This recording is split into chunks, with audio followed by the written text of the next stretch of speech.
अगर अपन बात करें कि लास्ट क्लास में हम लोगों ने क्या देखा था, तो लास्ट क्लास में आई थिंक हम लोग यहाँ पे जो कंसेप्ट डिस्कस कर रहे थे वो कंसेप्ट था अपना एक्सेप्शन हैंडलिंग का। और एक्सेप्शन हैंडलिंग में मैंने आपको कुछ एग्जांपल्स फ्रेम करके बताए थे, जिसमें मैंने आपको यहाँ पे रन टाइम एक्सेप्शंस जो थी, जिसमें अपन बोलते हैं आपकी अनचेक्ड एक्सेप्शंस है ना, वो सारी एक्सेप्शंस मैंने आप लोगों को चलाकर बताई थी। और जो एक्सेप्शंस हम लोगों ने चलाई थी वो अरिथमेटिक एक्सेप्शन थी, है ना, नल पॉइंटर एक्सेप्शन थी, नंबर फॉर्मेट एक्सेप्शन थी, और उसके अलावा आप ऐसा बोल सकते हो class exception, array index out of bound, string index out of bound, ये सारी एक्सेप्शन हमने देखी थी। और इसी के अंडर में एक और आती है क्लास नॉट फाउंड एक्सेप्शन, है ना, जो कि क्या होती है आपकी चेक्ड एक्सेप्शन होती है। बाकी अगर अपन बात करें मल्टी थ्रेडिंग की, है ना, बोले तो इंटरप्टेड एक्सेप्शन तो मल्टी थ्रेडिंग में अपन देखते हैं। आप आईओ एक्सेप्शन की बात करें तो फाइल हैंडलिंग में आप देखते हैं। एसक्यूएल एक्सेप्शन की बात करें तो आप वो एसक्यूएल में देखते हो, है ना। एडब्ल्यूटी एक्सेप्शन की अगर अपन बात करें तो आप वो एडब्ल्यूटी के केस में आप देखोगे आगे जाकर, है ना। तो ये सारी चीजें होती है जो कि आपने यहाँ पर एक्सेप्शन के केस में कवर अप किया था। अब इसमें एक एग्जांपल और बाकी रह गया था आपका यूजर डिफाइंड एक्सेप्शन, कि अगर यहाँ पर आपको यूजर डिफाइंड एक्सेप्शन अगर क्रिएट करना है तो आप कैसे क्या क्रिएट करेंगे। तो चलते अपन यहाँ पर फिर इसका एग्जाम्पल फ्रेम करके देखते हैं। तो जैसा कि आपकी स्क्रीन पर आपको दिख रहा है, मैं सबसे पहले यहाँ पर एक नया एग्जाम्पल फ्रेम कर लेता हूँ। और मैंने यहाँ पे कितना कर दिया है, मैंने यहाँ पे लिख लिया है एक्सेप्शन डेमो 10, राइट। अब यहाँ पर आ गए। अब यहाँ आने के बाद में अपन करेंगे क्या, तो मैंने यहाँ पर सिंपली लिख लिया क्या, program showing the concept of user defined exception, right. मैंने क्या लिख दिया यहाँ पे, यूजर डिफाइंड एक्सेप्शन। अब अगर अपन बात करें इसके अलावा अपने को करना क्या है यहाँ पर, तो ध्यान से देखना, अपन यहाँ पर है। अब मुझे यहाँ पे यूजर डिफाइंड एक्सेप्शन क्रिएट करना है। तो ये यूजर डिफाइंड एक्सेप्शन मतलब क्या, तो ऐसा एक्सेप्शन जो कि यूजर क्या करेगा, उसे क्रिएट करेगा और उसको हैंडल करेगा। तो अब उसके लिए अपन क्या फ्रेम सेट कर रहे हैं, तो मैंने यहाँ पे एक क्लास बनाई और क्लास में मैंने क्या नाम रख दिया, मैंने रख दिया यहाँ पर बैंक, राइट। या अपन एक काम करते हैं कि ऑलरेडी ये जो क्लास बना के रखी है एक्सेप्शन हैंडलिंग, ये एक्सेप्शन डेमो 10, इसी को अपन ऐसे बैंक के तौर पे यूज कर लेंगे। इसके अलावा अगर अपन बात करें तो अपन एक क्लास और बनाते हैं। जैसे कि मैंने आपको बोला था कि आप जितने भी एक्सेप्शंस को डिफाइन करते हैं वो सारी एक्सेप्शन क्या होती है, एक तरीके से क्लास ही होती है। और वो सारी एक्सेप्शंस अगर एक तरीके से आपकी अगर क्लास ही होती है, तो यहाँ पर आपको भी अगर यूजर डिफाइंड एक्सेप्शन क्रिएट करना है तो उस केस में आपको क्लास ही बनाना पड़ेगा। तो आप करेंगे क्या, तो आपने लिखा क्लास, आपने लिखा इनसफिशिएंट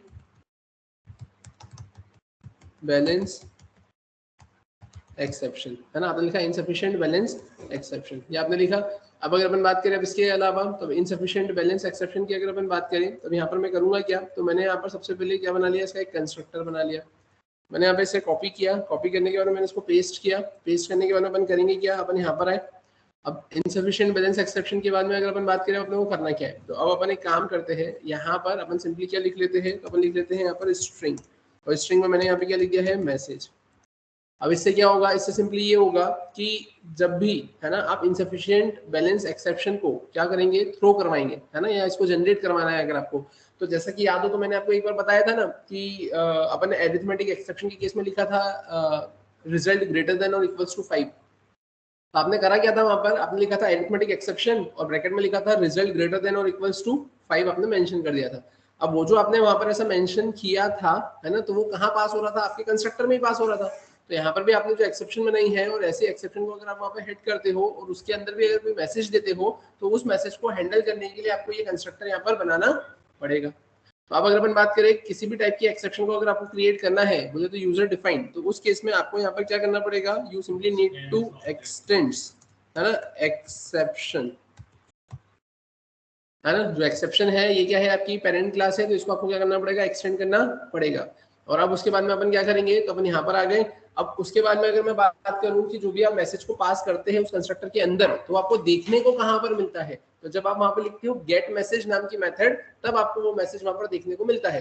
तो उस केस में अब यहाँ पर तो गेट मैसेज नाम की मेथड मैंने तो बनाई नहीं है, मेरी तो कोई क्लास की मेथड है नहीं यहाँ पर ऐसे कि मैं कोई उस मेथड के अंदर डेटा को सेट करवाऊंगा। और मैंने यहाँ पर करा क्या है, मैंने एक्सेप्शन नाम की क्लास को एक्सटेंड किया है। तो मैंने बोला कि क्यों ना एक काम करते हैं, जो एक्सेप्शन नाम की आपकी क्लास है उस एक्सेप्शन नाम की क्लास के अंदर ही गेट मैसेज नाम की मेथड है, तो अपन वहां तक अपना डेटा पहुंचा देते हैं और वो एक्सेप्शन नाम की क्लास उस मेथड के थ्रू अपने मैसेज को प्रिंट करवा देगी।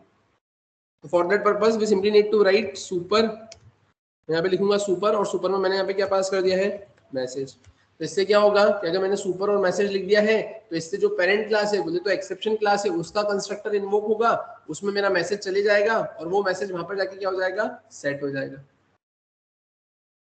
क्लियर है यहाँ तक। अब फिर अपन बात करें इसके अलावा, तो इसके अलावा अपन एक और एक क्लास क्रिएट करते हैं और उस क्लास का नाम क्या रखते हैं अपन यहाँ पे, विड्रॉ, राइट। तो अब अगर मैं बात करूं, मैं यहाँ पर आया, मैंने लिखा विथड्रॉ, राइट। और अपन अब करेंगे क्या यहाँ पर, तो विड्रॉ नाम की क्लास पर आने के बाद में मैंने सिंपली यहाँ पर करा क्या है, तो मैंने लिखा है क्लास में मैंने लिखा है यहाँ पे विड्रॉ। अब विड्रॉ के बाद में अपन क्या करेंगे यहाँ पर, तो मैंने सिंपली लिख लिया है इंट में मैंने यहाँ पे क्या लिख लिया है, बैलेंस के बाद मैं यहाँ पे क्या करूंगा, विथड्रॉ। और विथड्रॉ के अंदर अपन ने क्या लिख लिया है यहाँ पर, तो विथड्रॉ के अंदर मैंने लिख लिया है इंट में मैंने लिख लिया है यहाँ पर क्या, बैलेंस। और अपन यहाँ पर आए, यहाँ आने के बाद मैंने क्या करा है, दिस डॉट मैंने क्या लिखा है यहाँ पर, बैल इक्वल्स टू मैंने यहाँ पर लिख लिया है क्या, बैलेंस। क्लियर है क्या यहाँ तक, कोई दिक्कत, ठीक है। तो अगर अपन बात करें तो मैंने क्या करा है, इंट में मैंने लिखा है यहाँ पे क्या, बैल। और मैंने यहाँ पे क्या लिखा है, विथड्रॉ मैंने लिखा है इंट बैल। और मैंने लिखा है दिस डॉट बैल इक्वल्स टू बैल। मतलब क्या कि विथड्रॉ के अंदर अपन क्या कर देंगे, बैलेंस को पास कर देंगे। और बैलेंस को पास करने के बाद में क्या होगा, आप बैलेंस को वहां पर सेट करवा दोगे। तो बैलेंस को पास कर रहे हो तो बैलेंस गेट भी तो करना पड़ेगा। तो गेट करने के लिए आप लिखेंगे क्या यहाँ पर, import Java dot यूटिल dot scanner. आपने ऐसा लिखा। अब आप यहाँ पर आए, यहाँ पर आने के बाद में आप करेंगे क्या, तो अपन यहाँ तक तो आ गए। अब यहाँ आने के बाद में मैंने सिंपली आकर सबसे पहले तो क्या लिखा है, मैंने लिखा है scanner SC equals to new scanner system dot in. कोई दिक्कत मैंने क्या लिखा, सिस्टम डॉट आउट डॉट क्या आ जाएगा यहाँ पे, प्रिंट एलएन। और प्रिंट एलएन में मैंने क्या कर दिया, यहाँ पे मैंने लिख दिया एंटर बैलेंस। मैं यहाँ पर आ गया। और यहाँ आने के बाद में अगर अपन बात करें, अपन करेंगे क्या, तो मैंने लिख दिया यहाँ पर एंटर बैलेंस। में मैं क्या करूंगा, इंट में मैंने क्या लिख दिया यहाँ पे BAL, मैंने लिख दिया SC डॉट, मैंने यहाँ पे क्या कर दिया है नेक्स्ट में मैंने यहाँ पे क्या कर दिया है इंट। इससे मैं क्या कर लूंगा, यहाँ पर बैलेंस को गेट कर लूंगा। अब बैलेंस को गेट करने के बाद में अपन करेंगे क्या यहाँ पर, तो बैलेंस को गेट करने के बाद में अब अपन एक काम करते हैं, ये जो विड्रॉ नाम की क्लास है इसके अंदर बैलेंस को पास करना है। तो so what I need to do is I am simply going to create object of that withdraw class. तो मैंने यहाँ पे क्या कर दिया है, न्यू विड्रॉ। मैंने यहाँ पे इस क्लास का ऑब्जेक्ट बना दिया। ऑब्जेक्ट बनाने के बाद में मैं क्या कर दूंगा, यहाँ पे बैलेंस को पास कर दूंगा, जिससे पैरामीटराइज्ड कंस्ट्रक्टर कॉल होगा और उस विड्रॉ नाम की क्लास के अंदर बैलेंस जाके क्या हो जाएगा, सेट हो जाएगा। कोई दिक्कत। और अब अगर अपन बात करेंगे क्या, तो अपन यहाँ पर आते हैं। और यहाँ आने के बाद में मैंने क्या कर दिया, इस OBJ से मैंने क्या कर दिया, गेट विड्रॉ नाम के मेथड को क्या कर दूंगा, मैं यहाँ पे कॉल कर दूंगा। मैंने क्या लिख दिया, गेट विथड्रॉ नाम के मेथड को मैंने क्या कर दिया, यहाँ पर कॉल कर दिया। क्लियर है। अभी गेट विथड्रॉ नाम के मेथड को मैंने कॉल किया। अब गेट विथड्रॉ नाम के मेथड को अगर जब अपन कॉल करेंगे यहाँ पर, है ना, तो अब इस केस में अपन यहाँ पे करेंगे क्या, तो कंट्रोल आएगा यहाँ पर ऊपर। अब यहाँ आने के बाद में मैंने क्या लिखा है, वॉइड मैंने लिखा है यहाँ पे गेट विथड्रॉ। अब गेट विड्रॉ पर आने के बाद अपन क्या करेंगे, तो गेट विड्रॉ पर आने के बाद में मैंने सिंपली यहाँ पर क्या किया है, तो अब अपन एक काम करते हैं, ये जो स्कैनर नाम की क्लास का मैंने ऑब्जेक्ट क्रिएट किया है, तो सेम टू सेम मैंने इसे कॉपी किया। कॉपी करके मैं यहाँ पर आया, मैंने इसको यहाँ पे रखा। यहाँ आने के बाद में अपन करेंगे क्या, तो यहाँ आने के बाद में मैंने लिखा एंटर बैलेंस की जगह मैंने लिखूंगा एंटर विड्रॉवल अमाउंट। मैंने यहाँ पर आ गए और मैंने यहाँ पे क्या लिख दिया है, विड्रॉवल अमाउंट। कोई दिक्कत। अब यहाँ पे विड्रॉवल अमाउंट मैंने लिखा। अब मैं यहाँ पर आकर क्या करूंगा, तो मैंने सिंपली यहाँ पे चेक लगा दिया कि अगर विड्रॉवल अमाउंट क्या होता है, ग्रेटर देन क्या होता है, बैलेंस। तो अब यहाँ पर आपके पास में क्या ऑप्शन है, तो अब यहाँ पर आपके पास में दो ऑप्शन है। क्या, जब या तो आप एक काम करो कि आप यहीं पे इसको हैंडल कर लो ट्राई कैश लगा के, ठीक है। और नहीं आप यहाँ पर उसको क्या करवा दो, थ्रो करवा दो। अब थ्रो करवाओगे तो आपको लिखना क्या पड़ेगा यहाँ पर, है ना, तो आप यहाँ लिखेंगे सिंपली थ्रो। थ्रो के बाद में आप लिखोगे न्यू, और थ्रो के बाद में न्यू लिखोगे, और न्यू लिखने के बाद में आप क्या लिखोगे यहाँ पे, तो आप लिखोगे इनसफिशिएंट बैलेंस एक्सेप्शन। और आपने यहाँ पे क्या लिख दिया है, लो बैलेंस। क्लियर है क्या। वहीं अगर अपन बात करें अब इसके अलावा, तो ये तो मैंने लिख दिया यहाँ पर लो बैलेंस। अब मैं यहाँ पे करूंगा क्या, तो ठीक है, ये तो मैंने ऐसा लिखा इनसफिशिएंट बैलेंस एक्सेप्शन, मैंने लिखा लो बैलेंस। और अगर इन केस विड्रॉवल अमाउंट आपका बड़ा नहीं होता है ना, तो आप यहाँ पर आएंगे और यहाँ पर अगर आप क्या लिखेंगे, सिस्टम डॉट आउट डॉट क्या प्रिंट एलएन। और प्रिंट एलएन में आप क्या करेंगे, तो आप लिखेंगे यहाँ पे बैलेंस। यहाँ पर आपने प्रिंट करवा दिया है क्या, बैलेंस। फिर आप यहाँ पे क्या लिखेंगे, कॉपी, आपने पेस्ट किया, आप यहाँ पे लिखेंगे क्या, विड्रॉवल अमाउंट। और विड्रॉवल अमाउंट में अपन क्या करेंगे, यहाँ पे तो मैंने लिखा है विड्रॉवल अमाउंट। और यहाँ पर मैं क्या कर दूंगा, मैंने यहाँ पे लिख दिया है क्या, रिमेनिंग बैलेंस। मैं यहाँ पे क्या करूंगा, मैं यहाँ पे लिख दूंगा बैलेंस माइनस विड्रॉवल अमाउंट, ठीक है। और आप क्या कर देंगे, अगर दिक्कत आती तो वहां से आप थ्रो कर दोगे। अब यहाँ पर आप थ्रो तो कर दोगे, लेकिन अब वो थ्रो को आपको करना क्या पड़ेगा, हैंडल भी तो करना पड़ेगा। So I simply need to write try here. यहाँ पे से क्या करा है, कट किया, मैं यहाँ पर आया, यहाँ आने के बाद मैंने क्या लिखा है, कैच। कैच के बाद मैंने क्या लिखा है यहाँ पर, मैंने लिख लिया यहाँ पे इनसफिशिएंट बैलेंस एक्सेप्शन ई। मैं यहाँ पर आ गए और मैं यहाँ पर अब करूँगा क्या, तो मैंने सिंपली लिख लिया यहाँ पे system dot out dot println, और यहाँ पे मैंने क्या कर दिया है, मैंने लिख दिया है एक्सेप्शन, और एक्सेप्शन में आप क्या प्रिंट करवा दोगे, ई। तो ऐसा आपने लिख तो दिया है, अब आप उसको चलाकर देखो चलेगा क्या। अगर आप यहाँ पे डायरेक्टली थ्रो करवा रहे हो तो कोई दिक्कत तो नहीं देगा। मैंने इसे सेव किया, सेव करके मैंने यहाँ पे कमांड प्रॉम्प्ट ओपन किया, कमांड प्रॉम्प्ट पर अपन यहाँ पर आए।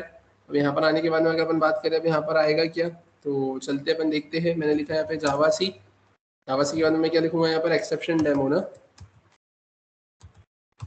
एक्सेप्शन डेमो 10 डॉट जावा। ठीक है, अब देखो कुछ गड़बड़ करी मैंने यहाँ पर, मैंने यहाँ पर लिखने में गलती करी है। यहाँ पर आपको क्या लिखना पड़ेगा, ब्रैकेट में लिखना पड़ेगा। आपने इसको सेव किया, आप यहाँ पर आए, आपने स्क्रीन को क्लियर किया, आपने फिर से इसे कंपाइल किया।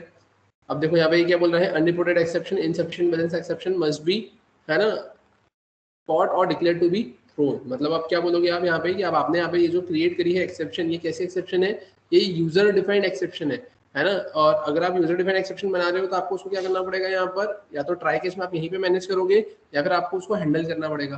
तो what you need to do is you simply need to write, है ना, थ्रोज,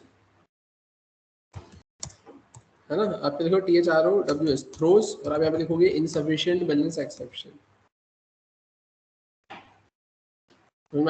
मतलब आप यहाँ पे सिंपली ये बोल रहे हो कि अगर एक्सेप्शन आती है तो आप उसको क्या करोगे, यहाँ पे थ्रो कर दोगे। तो आपने यहाँ पे ये जो एक्सेप्शन क्रिएट करी है यूजर डिफाइंड एक्सेप्शन, ये एक्सेप्शन कैसी कंसिडर होगी आपकी, तो ये एक्सेप्शन आपकी चेक्ड एक्सेप्शन कंसिडर होगी। और चेक्ड एक्सेप्शन के केस में मैंने आपको स्टार्टिंग में बोला था, अगर चेक्ड एक्सेप्शन होती है तो उसको आपको मैनेज करने के लिए थ्रोज लगाना पड़ता है।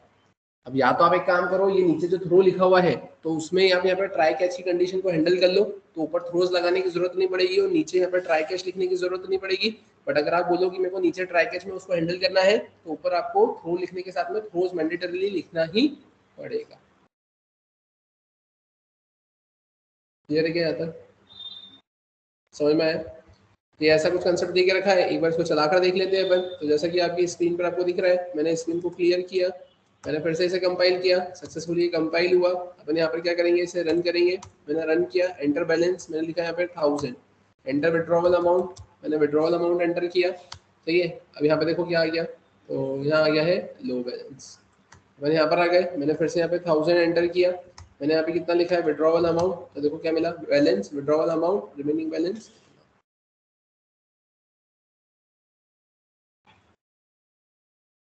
क्लियर है क्या यहाँ तक, समझ में आया? ठीक है, तो ये कुछ एग्जांपल देके रखा हुआ था आपको किसके बारे में, आपके एक्सेप्शन हैंडलिंग के बारे में। और एक्सेप्शन हैंडलिंग में भी यूजर डिफाइंड एक्सेप्शन अगर आपको क्रिएट करना है तो आप कैसे क्रिएट करेंगे उसके बारे में।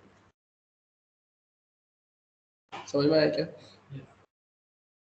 अब फिर अगर हम बात करें इसके बाद में फिर क्या कंसेप्ट आता है, तो अब ये तो एक्सेप्शन हैंडलिंग तो यहाँ पर आपकी कंप्लीट होती है। इसके बाद में जो नेक्स्ट कंसेप्ट आपके पास में आता है वो कंसेप्ट है आपके थ्रेडिंग का, है ना, जिसको अपन बोलते हैं मल्टी थ्रेडिंग। अब ये थ्रेडिंग का कंसेप्ट है क्या बेसिकली, तो अपन वो समझते हैं यहाँ पर। तो उसके लिए मेरे पास में एक पीपीटी है, मैं वो पीपीटी ओपन कर लेता हूँ सबसे पहले। तो अगर अपन बात करें यहाँ पे, अपन आ जाते हैं अपने डी ड्राइव में।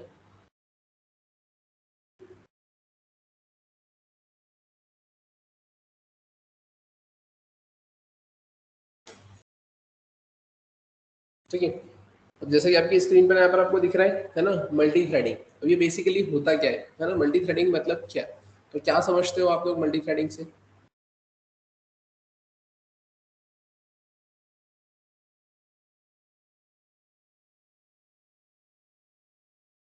मल्टी थ्रेडिंग से क्या समझते हो आप लोग, कुछ बेसिक आइडिया?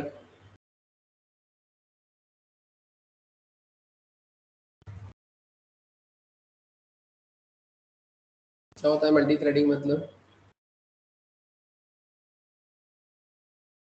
ठीक है, तो देखते हैं अपन यहाँ पर। तो अगर अपन बात करें यहाँ पर, सबसे पहले एक बेसिक लेवल से स्टार्ट करते हैं अपन। तो सबसे छोटी चीज होती है एक थ्रेड, है ना।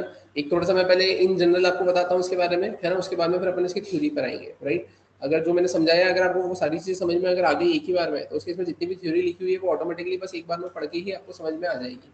तो अगर अपन बात करिए थ्रेड मतलब होता क्या है, तो थ्रेड मतलब आप ऐसा समझे, या इसको एक रियल लाइफ एग्जांपल से अपन चालू करते हैं कि आप गेम्स तो खेलते ही होंगे सेल फोन में, राइट? कार रेस भी आप खेलते हैं, ठीक है? आपने क्या करा, यहाँ पर आपने कार रेस ओपन किया। अब कार रेस आपने ओपन किया है तो आप देखते हैं वहां पर साइमल्टेनियसली एक साथ बहुत सारे टास्क परफॉर्म होते हैं। कैसे?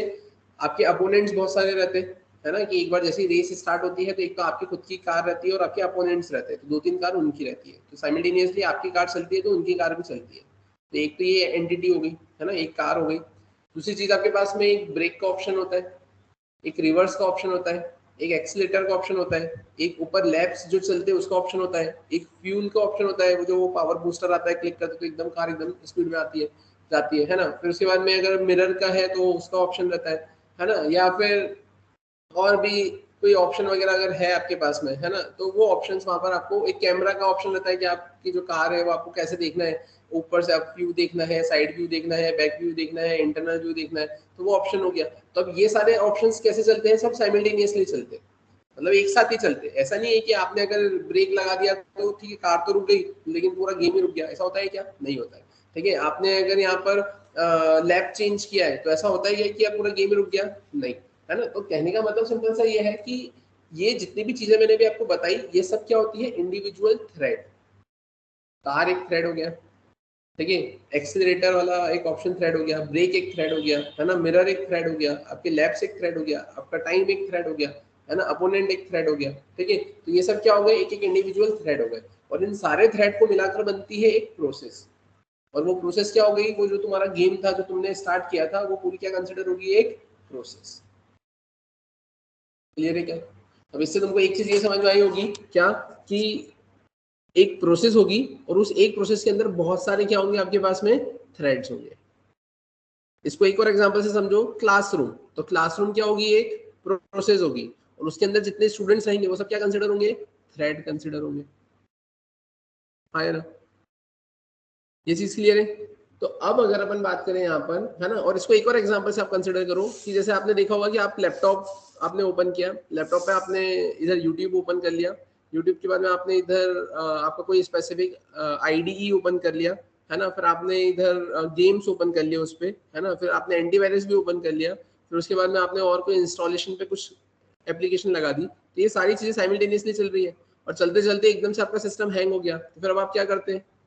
कंट्रोल शिफ्ट और डिलीट, टास्क मैनेजर ओपन होता है, टास्क पर जाते हैं और इंडिविजुअल टास्क को सिलेक्ट करके क्या करते हो? आप बंद करते हो। तो वो आप जब ये काम करते हो तो टास्क मैनेजर के अंदर जो आपको नाम दिखते हैं ना, एक यूट्यूब दिख रहा है, एक आपके गेम का नाम दिख रहा है, एक एंटीवायरस का नाम दिख रहा है, तो ये सब क्या होती है? Individual process. और हर एक प्रोसेस के अंदर क्या होती है? बहुत सारे टास्क। जैसे अगर मैं बात करूं, आपने एमएस ऑफिस ओपन किया, एमएस ऑफिस में आपने एमएस वर्ड ओपन किया, राइट? तो एमएस ऑफिस तो क्या हो गई? एक प्रोसेस। अब जब आप एमएस ऑफिस पे, एमएस ऑफिस तो एक हो गई प्रोसेस, और जब आप उसके अंदर एमएस वर्ड के ऊपर जब काम कर रहे हो, तो जैसे अपन देखते हैं ना कि मैंने फॉन्ट फैमिली सिलेक्ट करी, फॉन्ट साइज सिलेक्ट करी, है ना? फिर उसके ऊपर अगर मेरे को कुछ अलाइनमेंट देना है तो वो मैंने सिलेक्ट किया, फिर लाइन के बीच में हाइट मैंने सिलेक्ट करी, और अब फिर मैं कुछ लिख रहा हूँ, है ना? तो ये सब क्या हो गए? इंडिविजुअल इंडिविजुअल थ्रेड्स हो गए। और ये मल्टीपल थ्रेड साइमल्टेनियसली एक प्रोसेस के अंदर क्या करते हैं? काम करते हैं। क्लियर है क्या? तो अब अगर ये इंडिविजुअल इंडिविजुअल थ्रेड्स के बेसिस की अगर मैं बात करूं कि अगर मैं यहाँ पर मल्टीपल टास्क परफॉर्म कर रहा हूँ, आपका सिस्टम जो होता है, कंप्यूटर जो होता है, वो मल्टीटास्किंग होता है, मल्टीपल टास्क एक द सेम टाइम परफॉर्म करता है। तो अगर आप थ्रेड के बेसिस पे मल्टीपल टास्क परफॉर्म करते हो कि एक बार में मल्टीपल थ्रेड्स एक साथ काम कर रहे हैं, तो वो कहलाता है थ्रेडिंग, है ना? मतलब मल्टीटास्किंग बेस्ड ऑन थ्रेडिंग, तो कहलाता है multi threading. Multitasking based on threads is known as multi threading. और टास्क और थ्रेड्स में क्या डिफरेंस है? टास्क मतलब काम, तो मैंने आपको बोला कि आपको ये काम करना है, आपको ये काम करना है, आपको ये काम करना है। अब अगर ये काम करना है तो अब यहाँ पर वो जो एक काम हो गया तो वो क्या हो जाएगा? आपका एक इंडिविजुअल यूनिट हो जाएगा। मतलब आप मल्टीपल टास्क परफॉर्म कर रहे हो ना, मतलब एक काम हो गया, दूसरा काम हो गया, तीसरा काम हो गया, चौथा काम हो गया। अब हो सकता है कि वो एक काम एक इंडिविजुअल यूनिट है, या वो एक काम हो सकता है कि सेट ऑफ यूनिट्स है कि उस एक काम को करने के लिए आपको 10 लोगों की जरूरत है, और नहीं तो उस एक काम को करने के लिए आप अकेले ही काफी हो। तो उस केस में ये डिपेंड करेगा कि आपका क्या सिनेरियो है। अगर आप ही अकेले काफी हो उस एक काम को करने के लिए और साइमल्टेनियसली आप एक से ज्यादा भी काम अगर कर सकते हो, है ना, तो उस केस में आप बोलोगे कि ये टास्क अगर एक थ्रेड के बेसिस पे हो रहा है, multitasking based on the basis of threads, तो उसको बोलते हैं मल्टी थ्रेडिंग। मल्टीपल थ्रेड्स यहाँ पे क्या कर रहे हैं, आपके काम कर रहे हैं। और यही आप प्रोसेस की बात करो कि अगर आपने यहाँ पर मल्टी टास्किंग परफॉर्म करी है ना, मल्टीपल टास्क परफॉर्म कर रहे हो on the basis of process, एक प्रोसेस, दो प्रोसेस, तीन प्रोसेस, चार प्रोसेस, तो वो कहलाता है मल्टी प्रोसेसिंग। मतलब मल्टीपल थ्रेड्स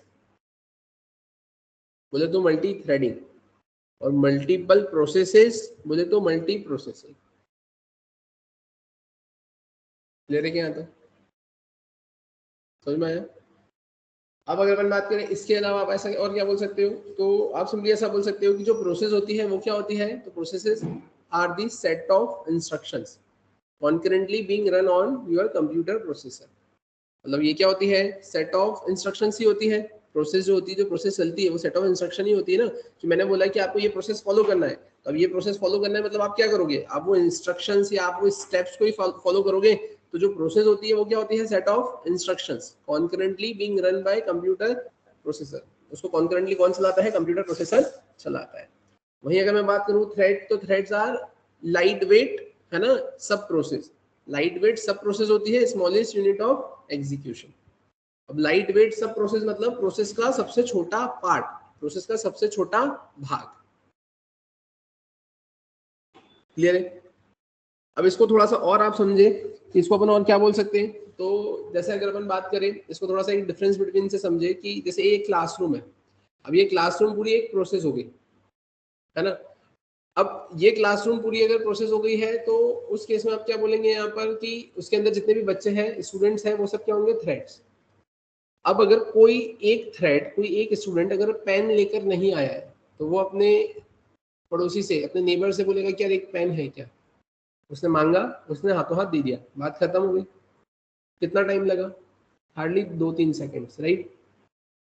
अब वहीं अगर ऐसा हुआ कि उस क्लास के अंदर जो स्टूडेंट है ना, उसके पास तो पेन नहीं था, बाकी और किसी के पास में भी पेन नहीं था, अब उसको पेन की रिक्वायरमेंट है, तो वो फिर उस क्लासरूम से बाहर निकलेगा, दूसरे क्लासरूम में जाएगा, दूसरे क्लासरूम में अंदर एंट्री करेगा, फिर वहाँ पे पेन की रिक्वेस्ट करेगा, फिर सामने वाला उसको पेन देगा और पेन लेकर वो वापस अपने क्लास में आएगा। तो ये थोड़ी सी टाइम कंज्यूमिंग प्रोसेस है। तो इसका मतलब मेरे को एक चीज ये समझ में आई कि प्रोसेस टू प्रोसेस जो कम्युनिकेशन होगा वो टाइम कंज्यूमिंग होगा, और थ्रेड टू थ्रेड जो कम्युनिकेशन होगा वो कम टाइम कंज्यूमिंग होगा, हाँ है ना। और एक्सपेंसिवनेस की भी बात करें तो प्रोसेस टू प्रोसेस का जो कम्युनिकेशन होगा वो एक्सपेंसिव होगा, और थ्रेड टू थ्रेड के प्रोसेस का जो कम्युनिकेशन होगा वो क्या होगा, लेस एक्सपेंसिव होगा। कैसे, इसको एक रियल लाइफ एग्जांपल से समझो कि आप व्हाट्सएप की एप्लीकेशन बना रहे हो। अब व्हाट्सएप की एप्लीकेशन बना रहे हो तो उसमें जो वीडियो कॉलिंग का ऑप्शन था वो अभी अभी आया, मतलब अभी अभी मतलब बाद में ऐड ऑन हुआ है। पेमेंट का ऑप्शन आया है, वो भी बाद में ऐड ऑन हुआ है, ठीक है। इमोजीज के ऑप्शंस थे उसमें, ठीक है। अब सिमिलरली अगर मैंने आपको बोला है कि आपको एक व्हाट्सएप जैसी एक एप्लीकेशन बनाना है, अब एप्लीकेशन में आपको इमोजी रखना है, आपने 50 इमोजीज वहां पे रख दिए, राइट। क्लाइंट ने बोला कि यार एक इमोजी ये भी ऐड कर दो, तो तुम क्या बोलोगे, उस पर एक्स्ट्रा चार्ज लोगे क्या उससे, तुम बोलोगे क्या भैया $10 का लगेगा, होगा क्या, नहीं ना। एक इमोजी तो ऐड करना है, करना क्या तुमको, एक कोड ही तो लिखना है जरा सा छोटा सा, लिख दिया, तुम एक्स्ट्रा चार्ज नहीं करोगे। तो ये क्या हुआ, थ्रेड टू थ्रेड कम्युनिकेशन, कि जो दूसरे इमोजी वहाँ पे बैठे हुए थे उनके साथ में एक और इमोजी को बिठा दिया। लेकिन अब क्लाइंट ने ये बोला कि यार मेरे इसमें ना ये वीडियो कॉलिंग की फंक्शनलिटी नहीं है, तो मेरे को व्हाट्सएप में वीडियो कॉलिंग की फंक्शनलिटी इसमें एड ऑन करवाना है, और व्हाट्सएप की फंक्शनलिटी को एड ऑन करवाने के साथ में मेरे को इसमें पेमेंट की फंक्शनलिटी भी एड ऑन करवाना है। तो अब तुम क्या फ्री में काम करके दे दोगे क्या उसको, मतलब वीडियो कॉलिंग की फंक्शनलिटी अगर उसमें ऐड ऑन करवाना है तो ये कोई एकदम बेसिक टास्क तो है नहीं कि यार उसने बोला और तुम बिल्कुल इमोशंस में आके उसको फ्री में कर दे दोगे, पॉसिबल है क्या, नहीं। ट्रांजैक्शन का काम है तो कर दोगे क्या, नहीं, उसके लिए तुम एक्स्ट्रा चार्ज लोगे, क्यों, क्योंकि ये प्रोसेस ही अलग हो गई ना। वीडियो कॉलिंग अपने आप में एक पूरी प्रोसेस है, ट्रांजैक्शन वाला एक अपने आप में पूरी प्रोसेस है। और व्हाट्सएप जो तुम बना रहे हो वो अपने आप में एक प्रोसेस कंसिडर होगी। तो ये प्रोसेस टू प्रोसेस कम्युनिकेशन क्या होती है आपकी, एक्सपेंसिव होती है। क्लियर है? जो थ्रेड्स होते हैं वो लाइट वेट होते हैं और जो प्रोसेसेस होती है वो हैवी वेट होती है। लाइट वेट और हैवी वेट मतलब कि सिस्टम के जो रिसोर्सेज होते हैं, है ना, तो थ्रेड सिस्टम के रिसोर्सेज को इफिशिएंटली यूज करते हैं, लेकिन जो प्रोसेसेस है वो हैवीली यूज करती है। कैसे? तो इसको एक रियल लाइफ एग्जांपल से समझो। आपका कॉलेज है, राइट? कॉलेज में एक बड़ा सा ऑडिटोरियम है या फिर आप बोल दो क्लासरूम है, ठीक है? अब क्लासरूम में आपके वहाँ पे स्टूडेंट्स बैठे हुए हैं। पहले जितने फॉर एग्जांपल क्लासरूम की कैपेसिटी है 50 स्टूडेंट्स की, अब 50 स्टूडेंट्स की कैपेसिटी है, अब उसमें 40 स्टूडेंट्स बैठे हुए हैं। अब उसमें फैन चल रहे हैं, है ना, फैन चल रहे हैं, राइट? अब फॉर एग्जांपल ये वो फैन का जो बिल आने वाला था उस क्लासरूम का 1000 रुपीज आने वाला था, है ना? उसी क्लासरूम में जो जहाँ 40 बच्चे बैठे हुए हैं उसमें 2 स्टूडेंट और आकर बैठ गए, थोड़ी देर बाद 2 बच्चे और आकर बैठ गए, तब बिल क्या 1000 रुपये जो आने वाला था वो 1500 आएगा, 1200 1100 रुपये आएगा क्या? नहीं। क्यों? क्योंकि बाय डिफॉल्ट तो जो रिसोर्सेज वहां पर अवेलेबल है तो थ्रेड उन्हीं को कंज्यूम कर रहा है। थ्रेड एक्स्ट्रा तो कुछ ले नहीं रहा है ना, कि और 4 बच्चे एक्स्ट्रा आ गए तो वो फैन की ज्यादा हवा एक्वायर करेंगे, नहीं, है ना? तो ये लाइट वेट हो गया जिससे आपके रिसोर्सेज पे कोई इतना ज्यादा इफेक्ट नहीं पड़ा कि अगर 10 बच्चे भी आकर बैठ जाएंगे उस क्लासरूम में तो वो पंखे का बिल ज्यादा नहीं आएगा, जितना आ रहा था एक बच्चे में उतना ही 10 बच्चों में भी आएगा।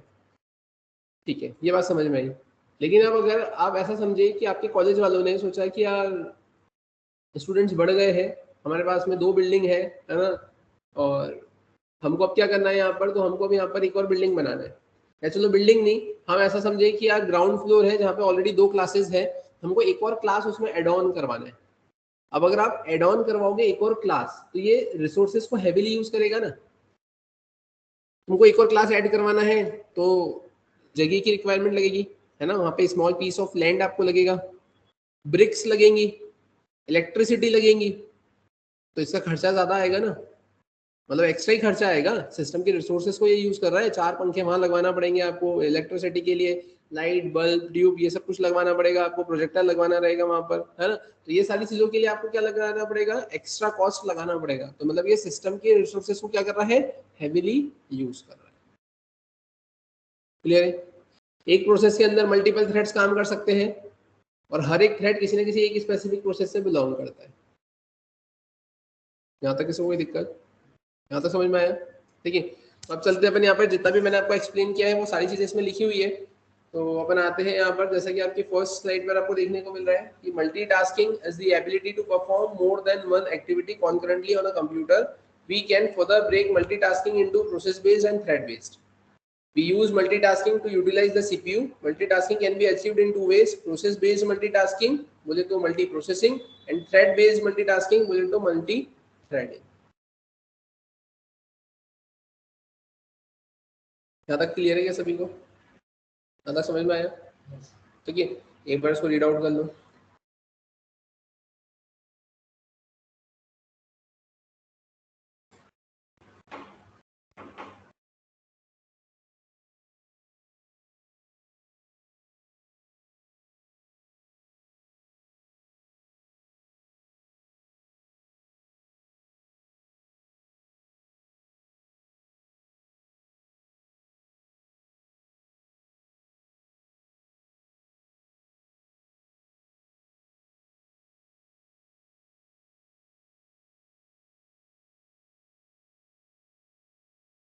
क्लियर है? अब फिर अगर अपन बात करें इसके अलावा, अब व्हाट इज प्रोसेस, ये प्रोसेस मतलब होता क्या है, तो अपन क्या बोलेंगे यहाँ पे, प्रोसेस और running process refers to a set of instructions currently being processed by the computer processor. है ना? जैसे कि मैंने आपको बताया था कि प्रोसेस क्या होती है आपकी, प्रोसेस या फिर रनिंग प्रोसेस ये सेट होता है आपके इंस्ट्रक्शंस का, कॉन्करेंटली क्या होती है ना, being processed by the computer processor. अब process is heavy weight, process क्या होती है आपकी, heavy weight. For example, in Windows, you can see each of the process running by opening the process tab in the task manager। जो मैंने आपको बताया था, टास्क मैनेजर आप ओपन करेंगे तो जितनी भी चीजें वहां चलती हुई देखने को मिलेगी वो सब क्या दिखेगी आपको, प्रोसेसेस देखने को मिलेंगी। एक बार रीड कर लो।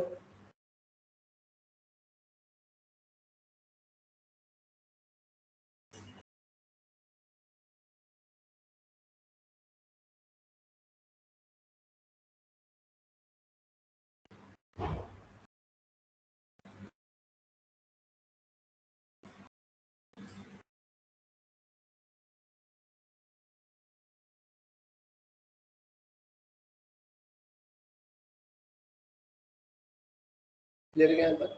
ठीक है। फिर अपन बात करें इसके अलावा, तो इसके अलावा देख रखा है व्हाट इज थ्रेड। अब ये थ्रेड मतलब बेसिकली होता है क्या है, तो अपन यहाँ पर अगर बात करें कि थ्रेड मतलब क्या होता है, तो आप बोलेंगे thread is a light weight sub process, the smallest unit of processing. Thread क्या है यहाँ पे, लाइट वेट सब प्रोसेस होता है, स्मॉलेस्ट यूनिट है आपका किसका, प्रोसेसिंग का। A program is capable of having multiple threads open at once and terminates or suspends them after the task is completed or the program is closed। मतलब आपका जो programme होता है वो कैपेबल होता है कि उसमें एक से ज्यादा क्या हो सकते हैं, यहाँ पे मल्टीपल थ्रेड्स हो सकते हैं। क्लियर है यहाँ तक? समझ में आया क्या? फिर अगर अपन बात करें इसके अलावा, तो आप देखेंगे यहाँ पे thread based multitasking, bullet to multi threading. अब यहाँ क्या देख रखा है, thread based multitasking allows different parts of the same process और प्रोग्राम टू रन कॉन्करेंटली। मतलब मल्टी थ्रेडिंग क्या होता है, different parts of the same process, एक ही प्रोसेस के डिफरेंट पार्ट्स है ना, क्या होंगे, रन करेंगे कॉन्करेंटली, तो उसको अपन क्या बोलते हैं यहाँ पर, multi task, multi threading. A good example is printing and formatting text in a word processor at the same time। आप प्रिंट भी करवा रहे हो और उसको फॉर्मेट भी कर रहे हो, है ना, कि अपर केस या लोअर केस या कलर में या फिर डिजाइन में या अंडरलाइन में या लाइन थ्रू में या ओवर में, टेक्स्ट ओवर में, जैसा भी। ठीक है। वहीं अगर अपन बात करें, अब यहाँ पे ये पॉइंट्स देकर रखे, जो पॉइंट्स मैंने आपको यहाँ पर एक्सप्लेन किए थे, क्या in thread based multitasking two और more threads can be run concurrently, दो या दो से ज्यादा थ्रेड कॉन्करेंटली रन हो सकते हैं। Thread based multitasking is a thread, in thread based multitasking a thread is the smallest unit. Thread क्या होती है, आपकी स्मॉलेस्ट यूनिट होती है। Thread share the same address space. अब जितने अगर 10 बच्चे एक क्लासरूम में है, तो वो 10 के 10 वो एक ही सेम एरिया ही क्या करेंगे, एक्वायर करेंगे, तो सेम एड्रेस स्पेस होल्ड करेगा। Thread to thread communication is not expensive, जैसा कि मैंने अभी आपको बताया था एग्जांपल पेन का। ठीक है। It is comparatively light weight, ये लाइट वेट होता है, जैसा कि मैंने आपको बताया था कि वो एक्स्ट्रा सिस्टम के रिसोर्सेज को यूज नहीं करता है। It has faster data rate multitasking, faster data rate होता है, सिंपल सी बात है, आपके पास पेन नहीं था, आपने पड़ोसी से मांगा, उसने दे दिया और आपने अपना काम करना चालू कर दिया, तो उससे रिजल्ट जल्दी निकलेगा। तो यहाँ पर आप क्या बोलेंगे, faster data rate multitasking. Clear है? एक बार इसको रीड आउट करो।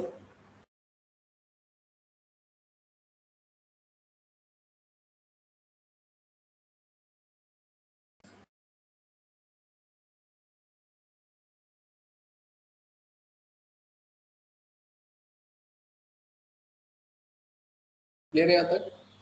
फिर अगर अपन बात करें अब इसके अलावा, तो इसके अलावा फिर आता है आपके पास में प्रोसेस बेस्ड मल्टीटास्किंग। अब प्रोसेस बेस्ड मल्टीटास्किंग क्या होता है, बोले तो मल्टी प्रोसेसिंग। अब मल्टी प्रोसेसिंग की अगर अपन बात करें, तो आप क्या बोलेंगे यहाँ पे, process based multitasking allows processes और program to run concurrently on a computer. तो प्रोसेस बेस्ड मल्टीटास्किंग होती है, ये क्या करता है, अलाउ करता है, किसको अलाउ करता है, प्रोसेसेस को या फिर प्रोग्राम को, क्या रन करे, क्या कॉन्करेंटली, कहाँ पर, ऑन अ कंप्यूटर, कंप्यूटर पर। ठीक है। For example running different application at the same time, like downloading a file and printing a file. Download करना, प्रिंट करना, अलग अलग चीजें सेम टाइम पे चलाना। क्लियर है? अब इसके भी कुछ पॉइंट्स है आपके प्रोसेस बेस्ड मल्टीटास्किंग प्रोग्रामिंग के। अब देखिए यहाँ पे क्या लिखा हुआ है, इन प्रोसेस बेस्ड मल्टीटास्किंग, है ना, टू और more processes and programs can be run concurrently, है ना, दो या दो से ज्यादा क्या प्रोसेसेस, है ना, या फिर प्रोग्राम, है ना, can be run concurrently, concurrently वो रन करेंगे। Each process allocates a separate memory area. हर एक प्रोसेस क्या करता है, यहाँ पर अलोकेट्स करता है, क्या अलोकेट करता है, सेपरेट मेमोरी एरिया अलोकेट करने का काम करता है। Process to process communication is expensive, जैसा कि मैंने आपको बताया था। It is comparatively heavy weight, heavy weight भी मैंने आपको बताया था। It has slower data rate multitasking, है ना, मतलब इसका थोड़ा सा रेट क्या होता है, स्लो होता है। सिंपल सी बात है, वो पेन का एग्जांपल मैंने दिया था, आप अपनी क्लास से निकल के दूसरी क्लास में जाएंगे, फिर पेन लेंगे, फिर वहां से यहाँ आएंगे, तो उसमें टाइम ज्यादा कंज्यूम होगा एज कम्पेयर टू क्लास में ही थ्रेड टू थ्रेड कम्युनिकेशन करने के रिस्पेक्ट में। क्लियर है? इसको एक बार रीड आउट करो।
ठीक है।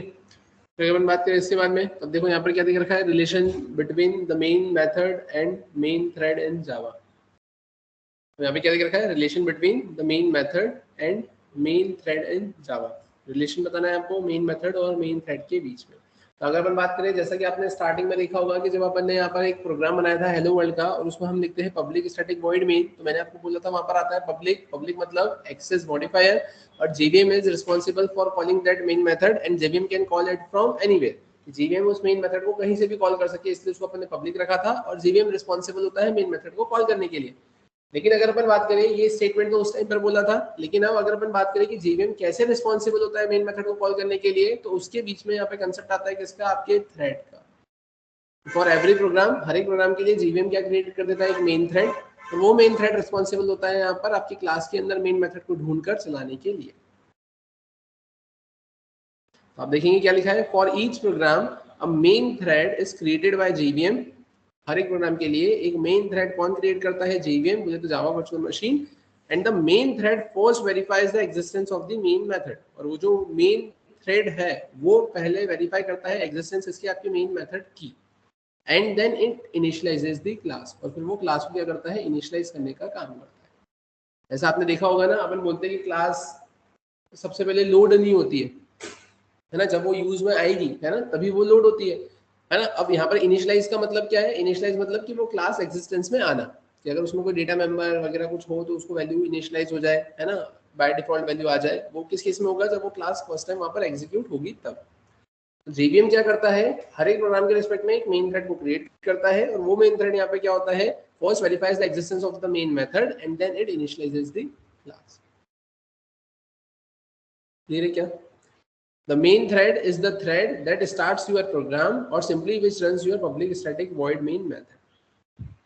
जो मेन थ्रेड होता है वो ऐसा थ्रेड होता है जो कि स्टार्ट करता है आपका प्रोग्राम और सिंपली क्या करता है, रन करता है ना, your public static void main method. Clear है क्या? ठीक है, एक बार सो रीड आउट कर लो।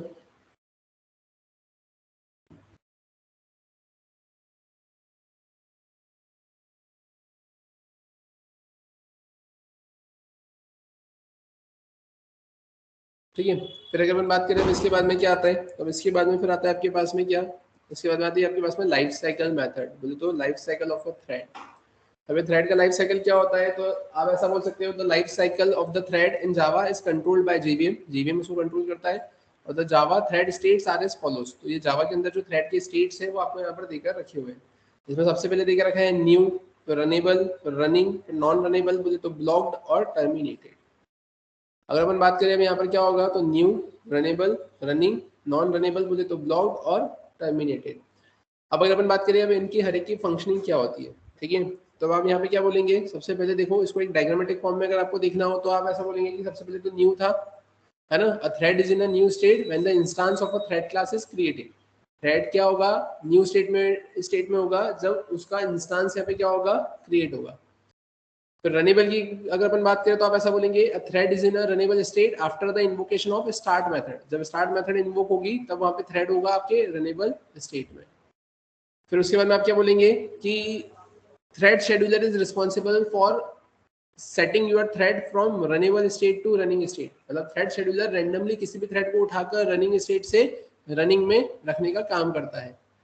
फिर वहां पर जो भी अपने टास्क परफॉर्म हो रहे हैं उसके बेसिस पे थ्रेड या तो रनिंग कंडीशन में रहेगा, या फिर वो वेटिंग पे चले जाएगा, या उसको ब्लॉक कर दिया जाएगा, या सस्पेंड कर दिया जाएगा, या है ना उसको स्लीप पर डाल दिया जाएगा। तो उसके बेसिस पे वो थ्रेड कहाँ चले जाएगा, नॉन रनेबल स्टेट पर चले जाएगा। फिर वहां से जब भी उसका स्लीप कंप्लीट होता है ना, उसका वेटिंग वाला टाइम कंप्लीट होता है, सस्पेंड वाला पीरियड खत्म होता है, तो वो उठकर वापस से कहाँ जाएगा, रनेबल में आ जाएगा, और फिर यहाँ से वापस से थ्रेड शेड्यूलर रिस्पॉन्सिबल होगा उसको वापस से रनिंग स्टेट में रखने के लिए। और एट दी एंड आप क्या बोलेंगे कि जैसे ही आपकी रन मेथड यहाँ पर चली और उसके बाद में मतलब रनिंग वाली कंडीशन में आपका सारे फंक्शनिंग स्टार्ट हुई या चली, उसके बाद में आप ऐसा बोलेंगे कि जैसे ही रन मेथड यहाँ पर क्या हो जाती है आपकी, एग्जिस्ट हो जाती है या स्टॉप हो जाती है या टर्मिनेट हो जाती है, तो thread is in a terminated state. Thread कहाँ जाएगा, आपके टर्मिनेटेड स्टेट में आ जाएगा। अब ये जितनी भी चीजें मैंने आपको बताई है ये डायग्रामेटिक फॉर्म में, तो आप इसको रीड आउट करें, इसमें ये सारी चीजें लिखी हुई है।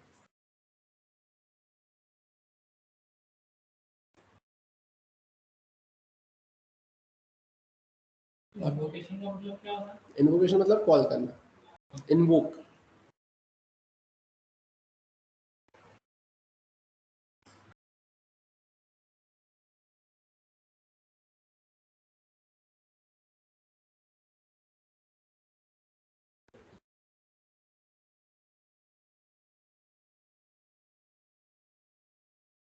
थ्रेड शेड्यूलर क्या होता है? थ्रेड शेड्यूलर भी सेट ऑफ प्रोग्राम्स ही होते हैं, है ना। मतलब वो शेड्यूल करता है कि कौन सा थ्रेड चलेगा, वो रिस्पॉन्सिबल होता है थ्रेड को चलाने के लिए।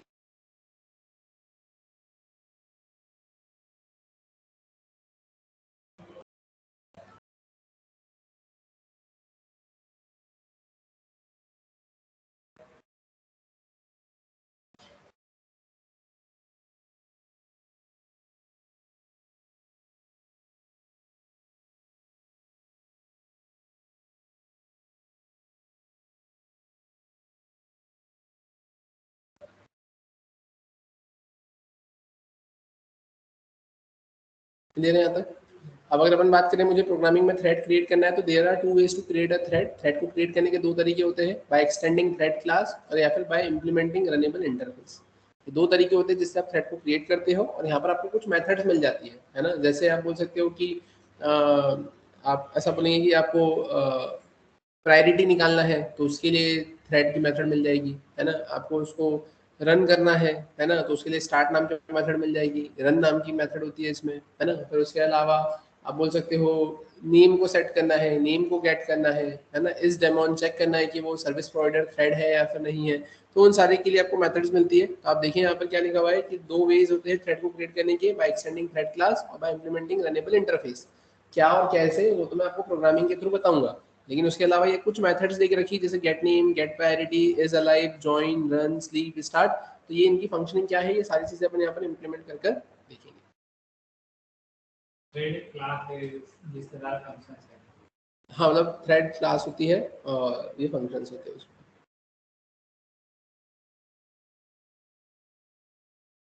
यहाँ तक क्लियर है क्या सभी को? यहाँ तक किसी को कोई डाउट? ठीक है, तो ये ऐसा कुछ कंसेप्ट आपको यहाँ पर देकर रखा हुआ है ना। तो इसी कंसेप्ट के साथ में अगर अपन आगे बढ़े, है ना, तो फिर अब मुझे यहाँ पर इसके क्या बताना रहेंगे, आपको प्रैक्टिकल्स बताना रहेंगे, राइट। तो फिर इसके प्रैक्टिकल अपन स्टार्ट करते हैं अपने फिर नेक्स्ट सेशन में।